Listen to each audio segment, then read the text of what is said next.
Well, hello, it's me again, Sarah Millican, and this is episode 55 of How to Be Champion Storytime. We are in the Getting Married a Second Time chapter. I feel like in the comments below, tell me how many times you've been married.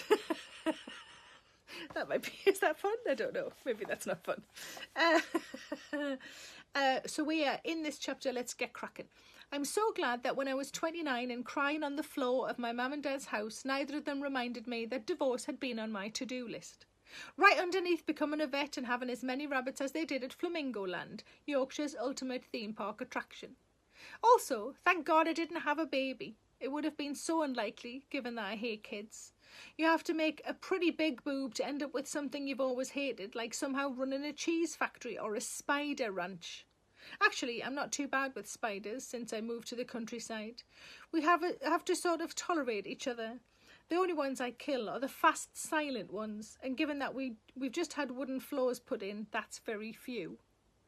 Oh, I was pretty career-focused from my teenage years onwards. I was never sure how my life would pan out romantically, so no one was more surprised than me when I said yes to a proposal from a man I'd known 10 weeks. Well, maybe my parents and my friends. Remember, my date for speed was 30th of September. I went back to that cafe where it happened only a few years ago.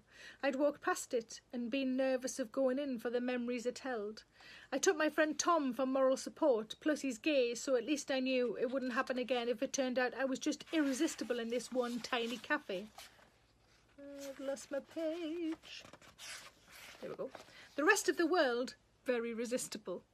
And me and it were fine. It was just 4 walls and a lot of cups. It didn't even feel weird. It was all very quick. This was how it worked. This was how it worked, wasn't it? My parents met when my mum was 14 and still in a vest. My dad was 16 with a plaster on his nose that my mum read as dangerous, sexy, probably been in a fight, but was in actual fact covering up a massive spot. You met someone who was the perfect fit, married them, done. It seemed so simple. The breakdown of my first marriage made me hate the word forever, and Frankie and Benny's, perhaps unfairly. I have since been back to Frankie and Benny's, albeit a different branch, and have not got divorced again, so I'm pretty sure it was not their fault. After that, I didn't see the point of marriage. I was in the just a bit of payback camp. In the I don't need a document to know I love you gang. But while I do think that I will not be dictated to as and when I will be romantic to my partner, I do still clap when I get a Valentine's Day card. I don't believe in the one. That concept disappeared for me when I got divorced. He was supposed to be the one. But he clearly was. He clearly decided I was a one, like in Jaws when they find a shark but not the shark. Plus, I've got a better shark now who makes me laugh every day and knows my favourite kind of notebook. I found the man I want to grow old with and sit beside on the sofa for another 40 years, shouting at the telly. We do that now, obviously, but what I'm saying is I don't want it to end. I have found a one that I am very happy with. When he moved in with me, I told a friend that we wanted to end our days together. He assumed we had a suicide pact. I meant oven chips and an episode of Frasier at 1 a.m. before bed. That man is Gary, and in the beginning we lived in separate houses for 7 years. At various stages we were living anything from 80 to 200 miles apart, but as we were both travelling for our jobs it was doable. We spent a few days a week together and a few days apart. It was, in many ways, perfect. Friends who lived with their partners were jealous.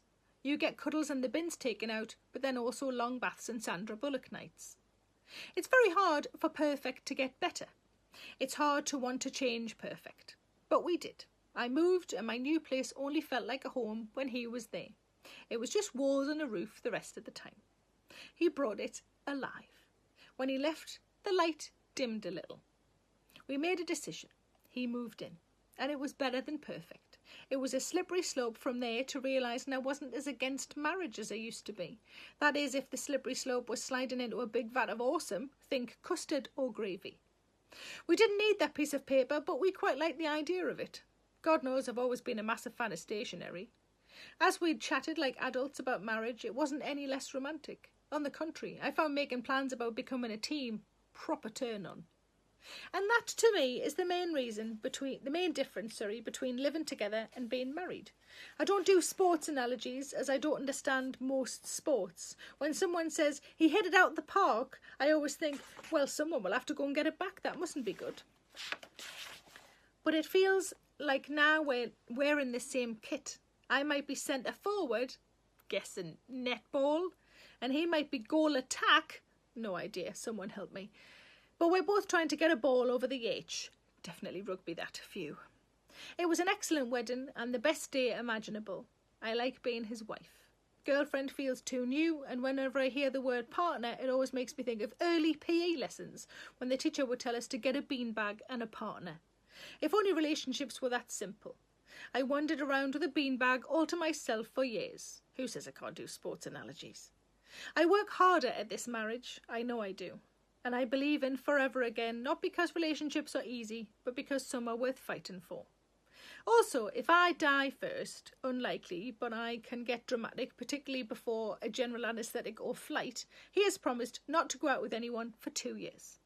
And the tip at the How to Be Champion tip at the end of this chapter is, if a building has unwanted sentimental attachments, exercise them with a big slice of cake and an excellent friend who doesn't want to marry you. And that is the end of episode, I don't know what episode, I've lost count, episode 55. Thanks so much for joining me, and I will see you again tomorrow. I hope I made you smile. You take care of yourselves, wash your fucking hands, stay in the house, and I'll see you same time, same place tomorrow for a little bit more How to Be Champion. Lots of love. Bye-bye. Hello, it's Sarah Millican here. Please make sure you subscribe to my channel to stay up to date with all of my latest videos. Don't forget to like, pop a comment below, and why not stick around to watch a few more? I'm sure those emails or those dishes can wait a bit longer.